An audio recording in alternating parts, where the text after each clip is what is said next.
Halo semua, kembali lagi di webinar Ngobrol Santai episode 2. Pada kesempatan kali ini, kita akan membahas mengenai Funny is a serious business, becoming a funny person with a serious step, serious technique, and serious face. Pembicara pada webinar kali ini adalah Mas Bambang Haryadi, atau biasa dipanggil Mas Ibeng yang merupakan seorang public speaking, humor, and comedy coach. Webinar kali ini akan dipandu oleh Mbak Wiwit dan Mas Iman yang merupakan dosen pengajar di Fakultas Psikologi UI. Yuk, kita saksikan bersama rangkuman webinar pada kali ini.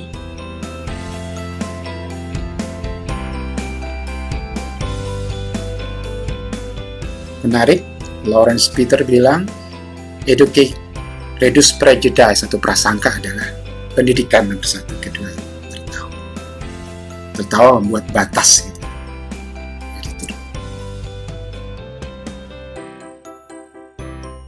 Nah, Anda lihat contoh yang di TV ada contoh yang pertama, put down humor, humor yang merendahkan, ya, melecehkan fisik, melecehkan perempuan, melecehkan orang tua. Itu bukan humor yang kita inginkan. Kita ingin yang humor yang bonding humor. Itu smart comedy atau humor yang cerdas. Bukan karena kita ingin berkomunikasi, humor ditemukan karena kita ingin komplain atau kritik. Jadi pada dasarnya orang yang humoris itu orang yang kritis, orang yang perfeksionis. Tapi dia tidak berusaha mengkritiknya dengan cara yang kasar, ya. Dengan humor itu kritik bisa tersampaikan. Kayak acara Bumi Bisu sebenarnya adalah program eksperimen dari Pasca Sarjana Komunikasi untuk mengkritisi pemerintah. Tapi dengan cara itu kita dianggap berhasil dan sampai saat ini masih menjadi rekor kayak acara dengan penghasil iklan terbesar per episodenya. Ini Metro belum pernah dikalahkan oleh broker lain.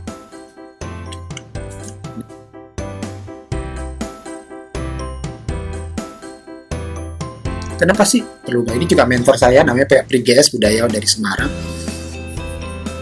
Kalau yang profesional tidak sekedar tell joke, tapi untuk ilustrasi pesan itu ya bungkus paling mudah. Tadi joke saya sudah bilang Mas Imam tadi ya, orang pada dasarnya tidak suka dinasehati, tapi orang tidak menolak sebuah cerita.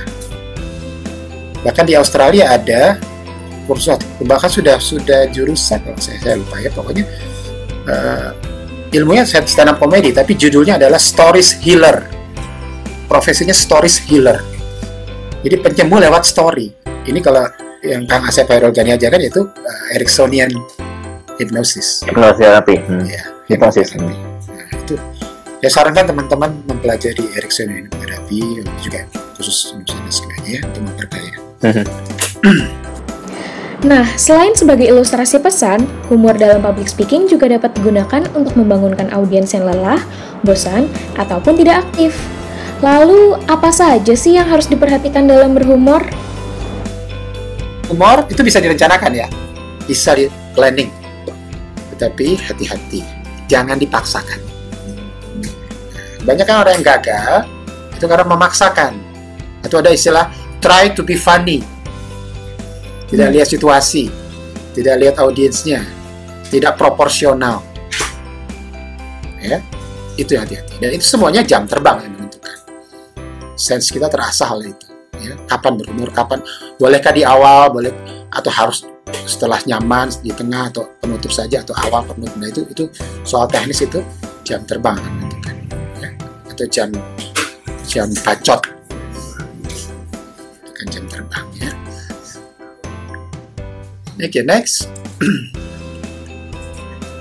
Ini juga humor harusnya mensupport, tapi tidak menggantikan learning object. Ini juga salah. Banyak saya termasuk seminaris itu orang yang suka mengikuti seminar baik maupun gratis, di mana orang tertawa, terhibur, bahkan juga mungkin ya sekarang fenomenanya ulama, ustadz lucu-lucu semua ya. Tetapi seperti yang diistilahkan oleh mungkin almarhum Zainuddin MZ yang salah satu tokoh idola saya, dia bilang janganlah tuntunan menjadi tontonan semata. Ya. Nah, kebanyakan jatuhnya gitu. Karena dia merasa lucu, disupport, ya, dia merasa lucu, keterusan, gitu. Ya, itu yang berbahaya. Oke.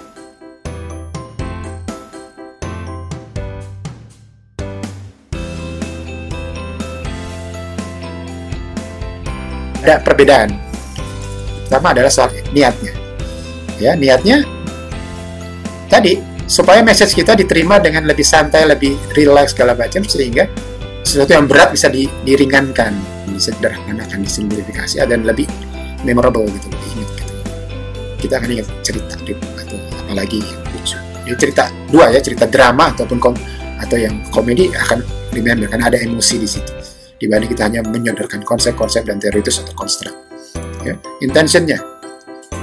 Kedua, ekspektasinya ya. Orang kalau misalnya Iman, dia kan nggak expect Anda harus melucu setiap saat atau setiap 3 menit sekali. Mungkin dalam lecture 1 jam cukup 2-3 kali humor di awal, di tengah, di akhir gitu. Nggak perlu diumbar gitu. Kalau stand up comedian ada istilahnya LPM, laugh per minute, yang dianggap berhasil, atau LPM-nya 5-6 atau tiap 20 detik sekali harus menimbulkan kelucuan. Itu beban berat.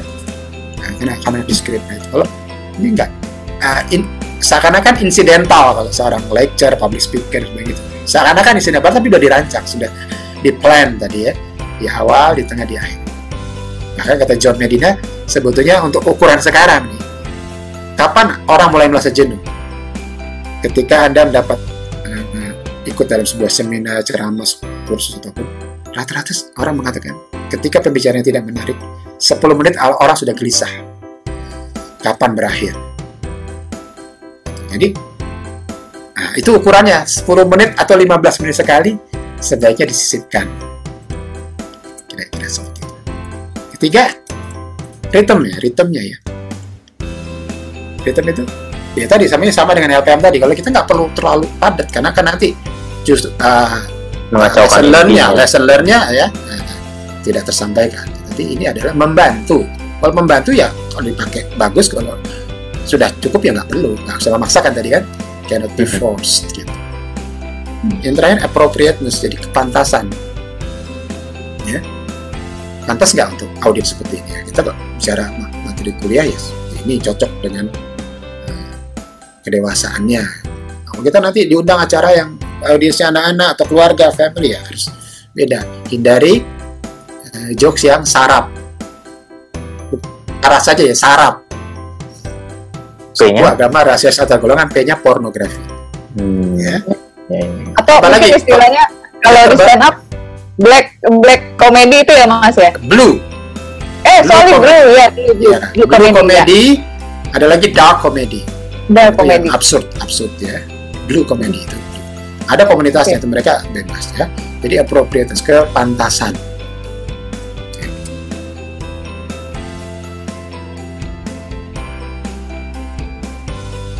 Apakah humor identik dengan joke? Nah, ini tokoh mengatakan humor is a state of quality, joke then is an action.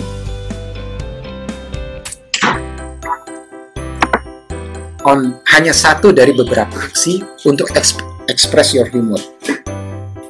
Dengan kata lain, you can use humor beautifully and expertly without a single joke. Jadi tidak usah khawatir bagi. Jadi orang berhumor atau humoris tidak harus, kalau memang belum yakin, belum siap, belum latihan, komen saja itu sudah lucu kan. Wah, menarik sekali ya humor dalam public speaking ini. Lalu bagaimana ya tips yang dapat digunakan ketika berhumor?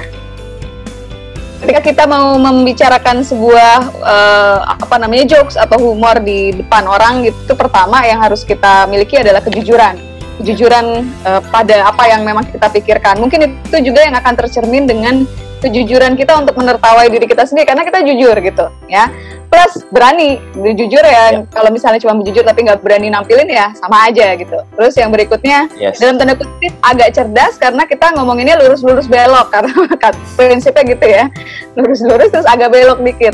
Kenapa sebenarnya? Karena berbicara sebenarnya ya, kalau saya bilang orang-orang yang bisa ngejokes dengan jago itu adalah orang yang jago banget sebenarnya, karena dia berpikir cerdas banget terus agak cerdas. Jadi dia harus memprediksi orang mikir apa terus dia belokin gitu. Jadi agak cerdas itu belok sedikit gitu ya. Lalu ditambah sedikit adalah jin ya. Jahil, iseng, dan nakal ya. Jadinya harus ada tuh unsur keisengan di sana. Kalau misalnya kurang jahil gitu atau kurang iseng, nah berarti harus ditambah tuh unsur-unsur kelucuannya di sana ya. Lalu berikutnya ketika berbicara mengenai jokes, ada tips untuk menceritakan jokes. Ini yang saya biasa lakukan dan ternyata ini sebuah kesalahan, saya baru menyadari. Satu adalah jangan tertawa dulu. Iya, jangan tertawa dulu sebelum jokesnya dikasih. Karena saya tuh udah ngebayangin Mas, kadang-kadang orang tuh udah ketawa duluan. Nah itu jadi bener juga ya, saya mengambil haknya orang untuk ketawa gitu. Hak untuk memilih orang ketawa, oke.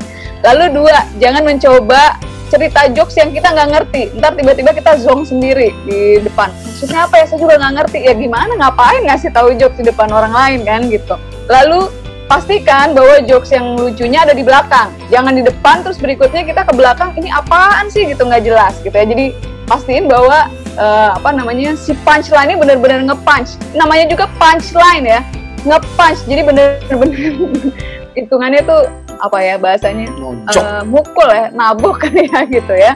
Oke, lalu ya betul. Terus nah ini juga kadang-kadang spontan kan, dulu tuh apa sih ada di baju maaf ya kalau jokesnya kurang lucu gitu. Nah itu jangan ya.